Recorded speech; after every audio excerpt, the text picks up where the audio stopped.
host, Peter Komendowski, and welcome to Surviving Bad, where we explore stories of survival, hope, and inspiration. Today we're talking about Kingdom Living Iowa, a nonprofit recovery community for sober transitional living. Now that's a formal description, but it's more than that. It's about something amazing that's grown into a community of hope and inspiration for rebuilding lives on a solid foundation, and a big part of that is a home. Jesse himself is a survivor. He's a leader with a vision. He was the first felon in Iowa to receive the prestigious Citizenship Award from the Iowa Department of Corrections. Now, together with his wife, Jasmine, they bring passion to the building of a recovery community. Welcome to the show. Jesse, starting with you, tell us a little bit about why you're here. Well, first of all, thank you, Peter, for having us. Why I'm here, that's a good question. I'm very passionate about helping people, period. I got introduced to a path to help recovering alcoholics and drug addicts. I have a long history of drug abuse, alcoholism from a young age, in and out of prison.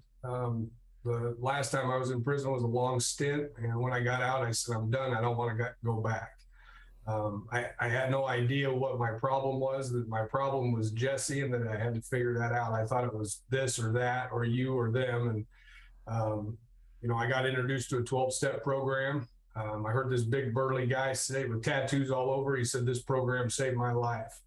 I heard what he said, and I started plugging in with people that were doing better than me in life. I got introduced to youthful offenders programs and a couple of programs like that where somebody had asked me to go in and speak, and I thought I had nothing to offer anybody at that point in my life. Through that process, I learned that helping people was a passion of mine, and I absolutely love it. I was driving through a small town in Iowa, and my best friend said he wanted to stop and get a cheeseburger. And so I said, okay. And we went to this drive-through at this prestigious restaurant called McDonald's. And I met this hot chick, right? It turns out that 9 years later, I've been married to Jasmine, and I'm going to turn it over to her. Hi, Jasmine. Welcome to the show. Talk about your part in all of this, because you're sort of in it in a big way. Yeah, well, I'm Jasmine, and I have been my whole life dealing with other people's alcoholism and drug addiction, and went about telling my own little story for a while as well. But I have found a certain program for myself as well to help me recover from the effects of other people's drinking and drug use. And because I've learned that, I've learned certain survival instincts that no longer suit me anymore, and are no longer have a part of a good, healthy life. And so I started working on myself as well. Just like Jesse said, the problem was me and the fact that I love alcoholics. And so I started working on myself, and I too now focus on helping other families of people that have other drug addiction or alcoholics in their family, because I have come to find that it is a family disease, and we are affected by it too. And we might even need a little bit more help. There's a lot of healing. There's a lot of healing that needs to go into a person to get back together with their family, to prove to people that they can be a part of the family, and then to make sure that it doesn't become a generational problem and breaking those bonds. I think it's really fascinating, because when we step back a little bit, you have like 10 homes for men and 2 for women in the Des Moines area now. Is that correct? It is. Yeah, this is a big deal. You're helping a lot of people, build a base coming from a sort of a dark place. They've got to find a way to get a roof over their heads, a job, go through a recovery and treatment and all this kind of stuff. How do you, based on your experience, how do you approach that with people when you meet them? How do you decide who gets in, or, what standards are there for becoming a part of this community? So it's not near as hard as it sounds. When somebody's on the outside looking in, it's like, how do I get there? How can I help? Men and women, how do I change my life? I don't know these people, and it's real uncomfortable for them. And we kind of stand on the idea of just come do what we do. As a group, as speaking about Kingdom Living as a group, we have a great team of people that participate in that, give rides and just show people how to live healthy lives. One thing that Jasmine and I has been amazing is we have a wonderful, beautiful marriage.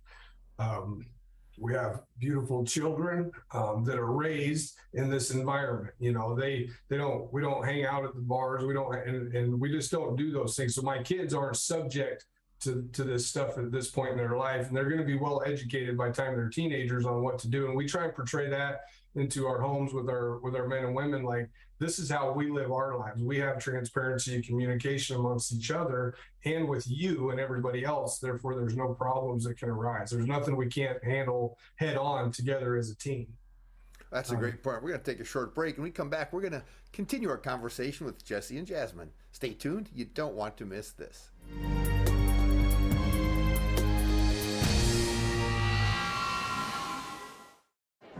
The black truck?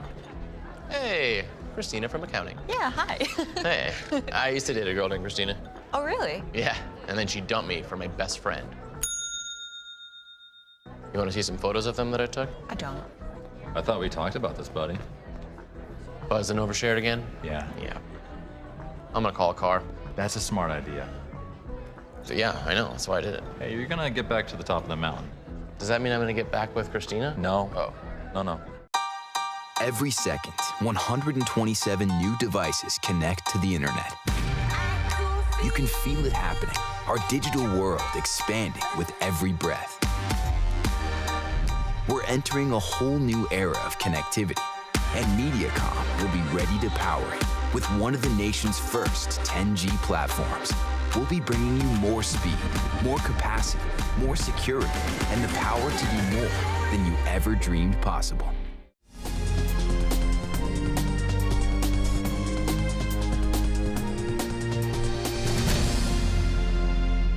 Welcome back to Surviving Bad. We're talking about the importance of home, family, and community, something not everyone can take for granted. Jasmine, talk to us a little bit about this dynamic, about family and community and things you focus on at Kingdom Living. Well, we at Kingdom Living, we believe that family is all important, and it's very important, especially for other addicts and drug addicts that, they have a good support system. It really helps. And sometimes we think that, we're fine. We're not the ones with the problem. They just need to get help and everything will be okay. Well, I've learned that I had a lot of problems with enabling, and I had a lot of problems with trying to save people. And I found that when I get out of the way of other people and let them do things, they're better able to recover in dignity and make those decisions for themselves. And then they feel better about it. And I feel better because I no longer have to control things anymore. I no longer take on responsibility for somebody else's life. And to me is one of the most important things that I learned, that I get to know myself. I get to learn myself. I used to be able to tell you what the other person liked, their favorite color, their favorite food. But if you would ask me, I'd be like, I have no idea.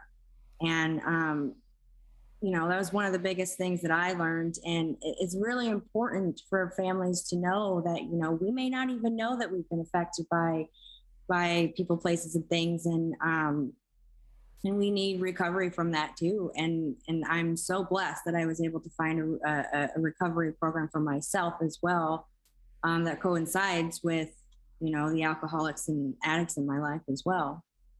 Jesse, when we were chatting before the show, it resonated with what Jasmine just said, a path to healing with dignity. So you do have some basic rules. I mean, you do give people a path where they share responsibility. They have to be productive. They have to accept some of these rules, but you let them do it with their own initiative. Tell us a little bit about that. Yeah, so as far as their own initiative, if you check out our website, kingdomlivingia.com, you can find all the rules of the houses and the program. If you look at the purpose of that, Mike, my partner, and I, when we started, it says families in there twice for a reason.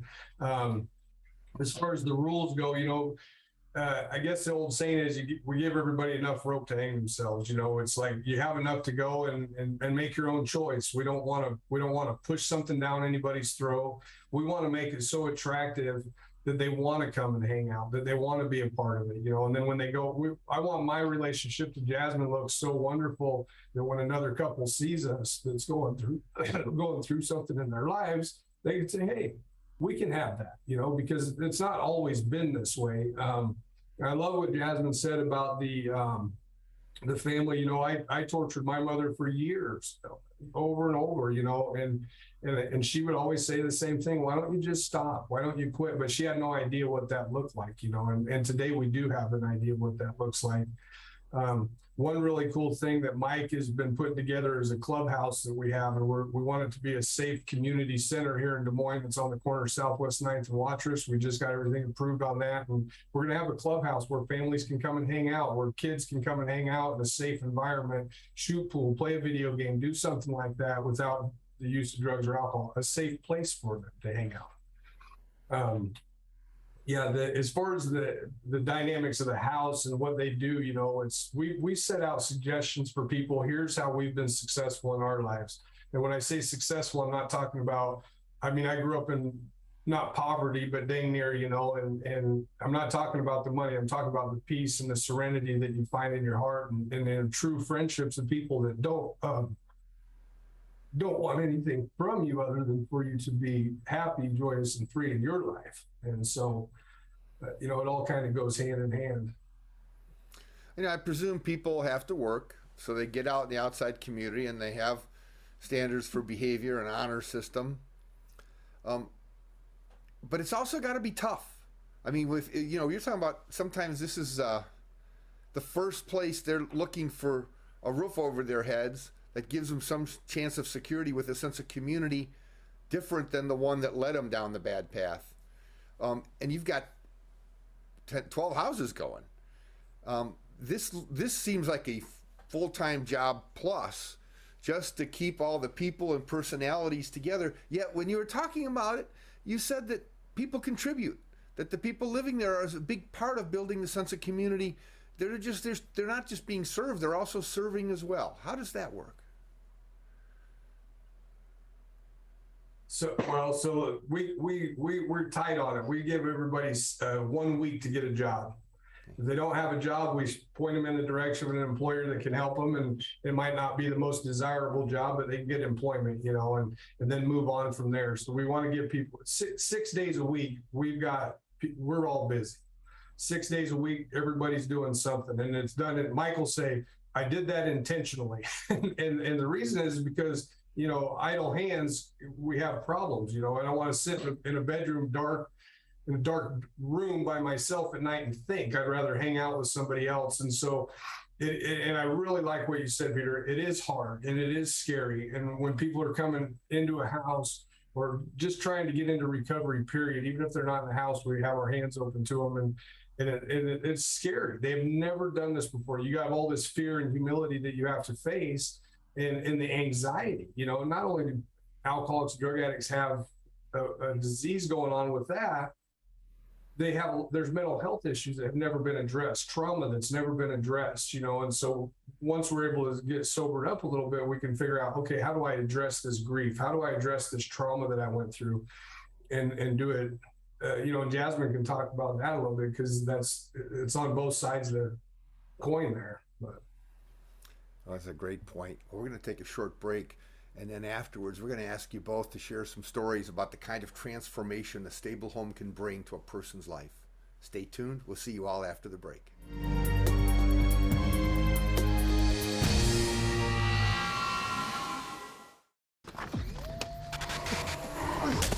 Multiple studies have shown that marijuana can slow both driver reaction and response time, which can be really dangerous. He's here. He's here. Wait. What? I can't drive. Why? I'm high. Oh.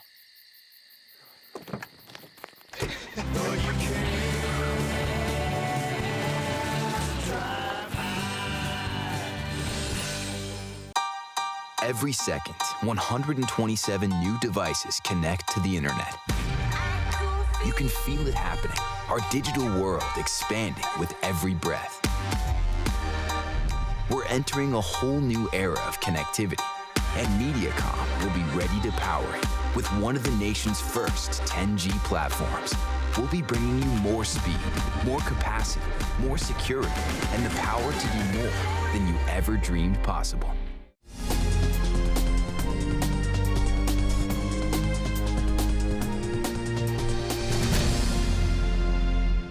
Welcome back to Surviving Bad. I'm your host, Peter Komendowski, and we're talking with Jesse and Jasmine about creating options in a world that can be harsh if you face challenging times.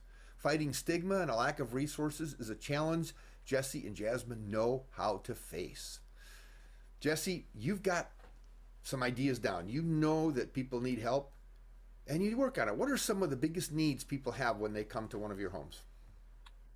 I really think the biggest need, maybe not even the want, the biggest need is the camaraderie of fellowship.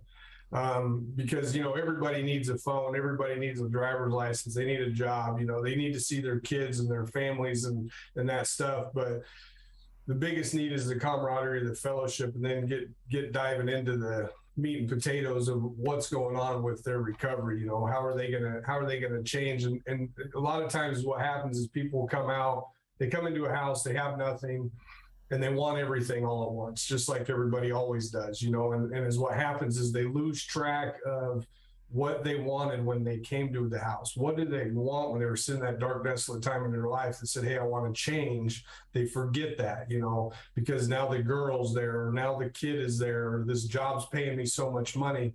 And so I think one of the most important things is just to keep a hold of them and say, hey, here's what we're doing. We're trying to get recovered from alcoholism or drug addiction. This is the goal. If this falls into place, everything else is going to be nice and easy, not that life's not going to happen, because life will happen, things will happen, but we'll be able to handle it differently. And I think that's one of the most important things that we can do is show them a better way to live. One other thing too is a lot of the folks that we get are at a Department of Corrections, and to separate that mentality of them versus us. Them meaning the parole office, the police department, people that are actually trying to help, but they can't see it because they've been clouded by this other lifestyle for so long. So it's us and them. It's not, hey, we're both going home tonight and we're both going to sleep, and our goal is to go to sleep with our families and be happy and successful, So they separate and they cheat themselves out of potential friendships and relationships. It's a lot of people, a lot of moving parts, and I suppose people slip sometimes and fall. How do you approach that when that happens? What kind of stuff happens? So, we have a zero tolerance policy in our houses. We run dry houses, and, people do slip, people fall back. And as what we do is we give them an opportunity to clean up somewhere else, try and help them get into a treatment center, help them get somewhere, let them know we still love them and care about them, that they're not just rubbish and trash, and kicked to the curb. And because it's important that they know that they're still cared about. And they have a place to come back to but they just can't be using at the time, I think that's the most important thing. And we have a lot of people that have left the houses and come back because they know it's such a good environment. They want to come back because they want to change their lives. Jasmine, we talk a lot about stigma. I imagine it's pretty powerful. If you come out of prison, you come out of treatment, you're dealing with families and all that dynamic. How do you approach the fact that people feel like they have a target on their back, or people looking at them as somehow broken people? So for Kingdom Living, what I do is I'm actually the one that puts these people in the houses and keeps track of who's in the house and who's not. And if we have an open bed, I try to fill it and stuff like that. And so, sometimes I'm in contact with them directly, and sometimes I'm in contact with their counselor or wherever they're coming from. And For me, I just try to set them up with as much as information as they can, try to make them as comfortable as possible, knowing that it's going to be okay going into one of our houses. I tried to let them know I understand you're probably scared. I have been there before. There are sometimes people think that I can't relate to them because I am not an alcoholic or an addict myself. But I let them know that I've been there too. I've been where you are because I followed around people just like you. And, so I try to be the best I can do is I just try to live by example, because I have found that telling them these things, they don't hear it, sometimes, but just living by example and letting them know that if you do what we do, it works and you can be where we are today. And especially for the women that are coming into the houses, we just opened up those 2 women's houses not too long ago. And I think it's important for women to have a good woman to look up to. And, this is how I'm supposed to act in society. I feel like going through all the things that we've been through, we learn these survival instincts that we've probably done things that doesn't really define who we are. They were just things that we had to do to survive. And we learn these things and it's tough to unlearn them and be like, this is what I should do now. So that's kind of where I stand. I just kind of try to lead by example and I let them all know that I am here if you need me, so. Excellent. Well, we're going to take a short break, and afterwards we're going to ask Jesse and Jasmine to share some final comments, insights, and inspiration. Stay tuned. You don't want to miss this.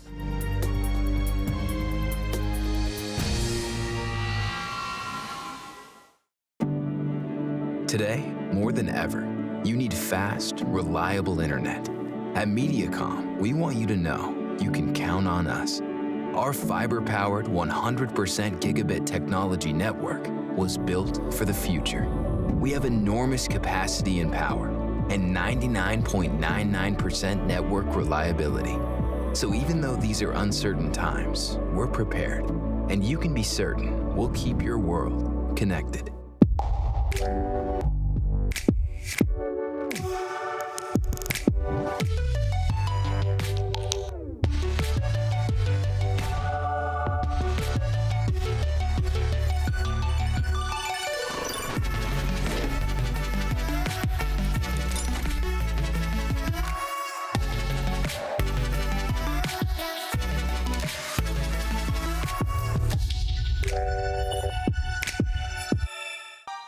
Every second, 127 new devices connect to the internet.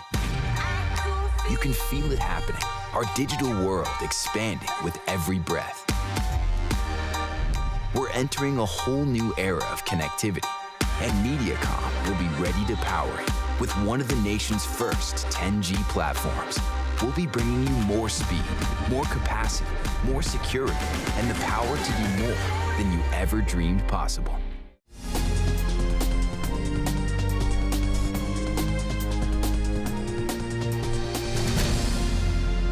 Welcome back. Today on Surviving Bad, we're talking about a community of hope and inspiration for rebuilding lives on a solid foundation, and the work that goes into making a home the cornerstone of recovery. Let's see what insights, advice, and inspiration Jasmine and Jesse have to share. Jesse, I got a question for you, and I'm going to ask Jasmine the same thing. If you could go back, and I know we can't change our lives. We know we made the only choices we knew how to make. But if you could go back to talk to yourself as a kid in junior high or high school, I mean, you could just go right back in time. What would you tell that kid? Probably the same thing I tell all my guys. The same things I tell my kids. I love you. You're worth it. You don't have to go down these paths and do the things that you're doing right now anymore. That'd probably be it in a nutshell. I just reassure myself how much I love myself, because that was a huge problem. I didn't think I was loved other than mom. I'm not going to discredit mom, but just the rest of that self-loathing and not feeling good about yourself stuff kind of sent me down a path of, well, maybe this will make me feel better. So even your kids know that if they work with their friends and help them feel better, they're being part of a solution. Absolutely. That's pretty cool. Jasmine, what about you? What about you going back to a younger Jasmine and a young girl, impressionable, and all of a sudden you could pop back and talk to her? What would you tell her? I would probably tell her that it's going to be okay and that there is a solution out there. There are 12-step recovery programs for teens as well that I'm actually starting to get involved in as well, not only helping other adults, but I'm trying to get into and starting to help kids out there too, because kids are going through the same thing. And so I'm starting my journey there with not only helping adults, but helping other children as well, because kids need help too. And with the development, as far as for me, I didn't know any other way of life. And so those are the things that I learned. And I wish somebody would have told me, that it doesn't have to be this way. You can go do this and learn how to be okay. And I didn't know that was an option until I became an adult. And I hear all the time, and I've said all the time, man, I wish I had this program when I was younger, and so that's probably what I would tell myself is, hey, there's help, Jesse, we got a minute left. What do you see for the future for Kingdom Living? Where do you see it going? I don't see it slowing down at all. We have 2 speeds, fast and faster, and the more people we can help, the better. And the most important thing I think that everybody needs to know is it is a life or death. It's a life or death situation for a lot of people. We see both sides of that coin, and I'd rather see more people living and enjoying their lives. I thank you guys so much for sharing in this powerful message, and bless all of your success in what you're doing. Thank you all for joining us today. Check out our website at healthyiowa.org and keep your eye on MediaCom MC22 for our next episode of Surviving Bad, where we explore stories of survival, hope, and inspiration. On MediaCom MC22, your local programming leader.